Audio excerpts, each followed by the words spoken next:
Hello friends, I'm Shantanu, your coach, and today we are going to cover Consumer Protection Act 1986.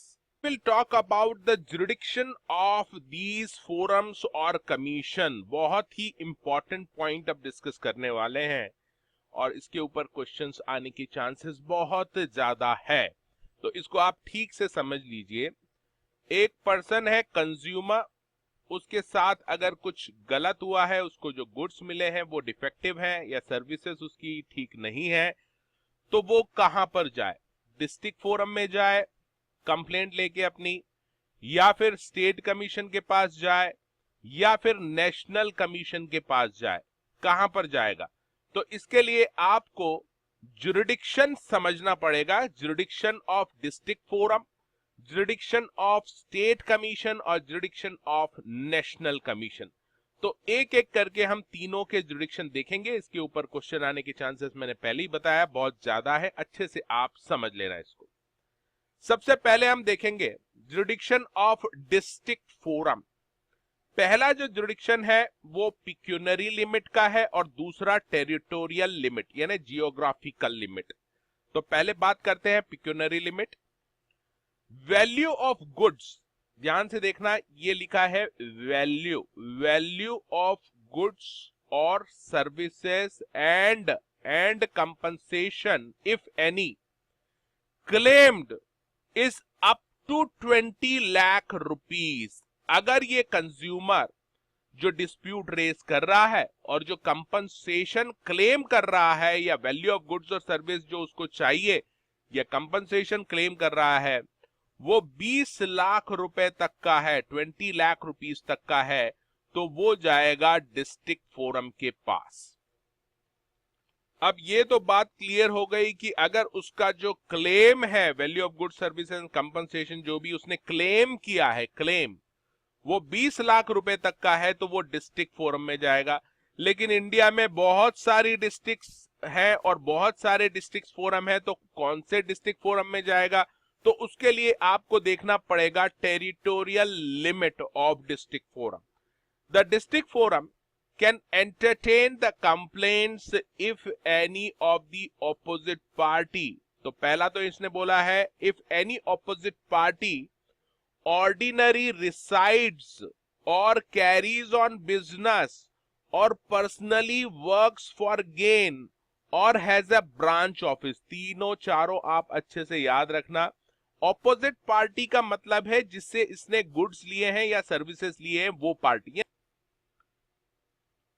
तो यहां पर अपन एक example लेते हैं कि मान लीजिए जो ऑपोजिट पार्टी है जिससे इसने गुड्स लिए हैं, वो रहता ordinary reside in this district, district 1 में वो रहता है, डिस्ट्रिक्ट 2 में ही कैरीज ऑन द बिजनेस और personally works for gain whatever may be the case, and तीसरी डिस्ट्रिक्ट में इसका ब्रांच ऑफिस है। मान लीजिए ये तीन अलग अलग जगह पे हैं। तो ऐसे में ये जो कंज्यूमर है ये इन तीनों डिस्ट्रिक्ट में से किसी भी एक डिस्ट्रिक्ट में की डिस्ट्रिक्ट फोरम में जाके कंप्लेंट फाइल कर सकता है। इसके अलावा ये फिर कहते हैं टेरिटोरियल लिमिट के बारे में कि where the cause of action arises within the local limits of its jurisdiction.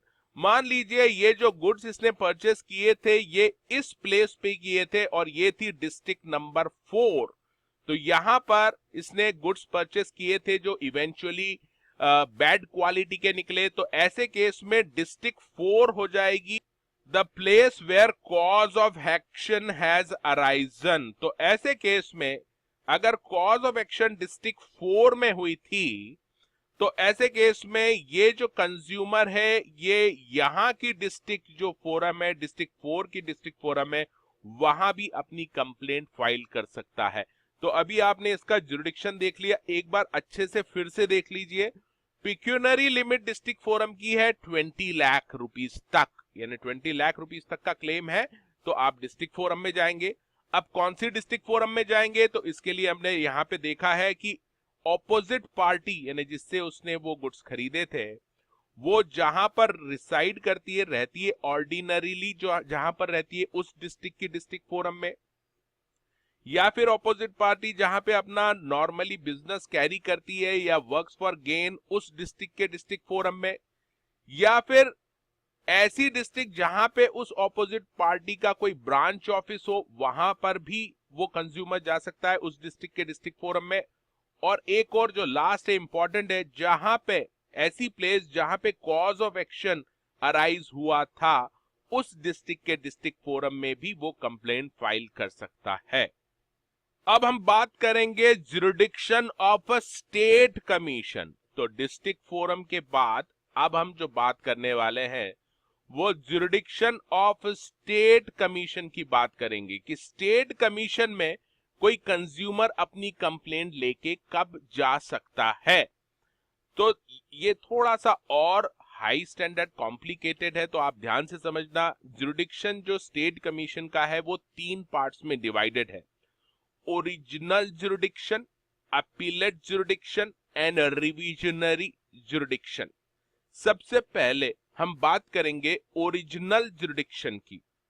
तो अगर वैल्यू ऑफ गुड्स और services and the compensation if claimed exceed 20 lakh, अगर 20 लाख तक का है तो आपको डिस्ट्रिक्ट फोरम में जाना है, और 20 लाख से ज्यादा का है but does not exceed 1 crore, यानी 1 करोड़ रुपए तक का अगर आपका value of goods services and compensation claim जो आपने किया है वो 1 करोड़ तक का है, तो ऐसे केस में आप स्टेट कमीशन के पास जा सकते हैं अपनी कंप्लेंट लेके। यानी 20 लाख रुपए से ज्यादा और 1 करोड़ रुपए तक का अगर आपका क्लेम बनता है तो आप स्टेट कमीशन के यहां पर कंप्लेंट फाइल कर सकते हैं। This is called pecuniary limit of the state commission. अब बात करते हैं टेरिटोरियल लिमिट की। The state commission can entertain complaint if any of the opposite party ordinarily resides, carries on business or personally works for gain or has a branch office or the cause of action arises within the local limits of its jurisdiction, तो ऐसे case में वो state commission के पास जा सकता है। तो territorial limit के वर्डिंग सारे सेम है, बस आपको पता होना चाहिए इंडिया में काफी सारी स्टेट्स हैं। तो ये आपने जैसे डिस्ट्रिक्ट फोरम में देखा था कि ऑपोजिट पार्टी जहां पे ऑर्डिनरीली रिसाइड करती है जिस स्टेट में, वहां पर वो जा सकता है उस स्टेट के स्टेट कमीशन के पास, या फिर जहां पे ऑपोजिट पार्टी का बिजनेस कैरी करती है वो ऑपोजिट पार्टी उस स्टेट के स्टेट कमीशन के पास, और where that opposite party personally works for gain, ऐसी स्टेट में जहां पे वो काम कर रहा है वहां पर वो जा सकता है कंप्लेंट लेके, और हैज अ ब्रांच ऑफिस, या अनादर एक स्टेट है जिसमें उस ऑपोजिट पार्टी का ब्रांच ऑफिस है, तो उस स्टेट के स्टेट कमीशन के पास भी अपनी कंप्लेंट लेके वो कंज्यूमर जा सकता है। और साथ ही साथ where the place where the cause of action arises, another state है जहां पे वो कॉज ऑफ एक्शन अराइज हुई है, उस स्टेट के स्टेट कमीशन के पास भी कंज्यूमर अपनी कंप्लेंट लेके जा सकता है। ये तो हमने बात की है ओरिजिनल ज्यूरिडिक्शन की, यानी आप फ्रेश कंप्लेंट जब फाइल करेंगे तो आपको ओरिजिनल ज्यूरिडिक्शन देखना है।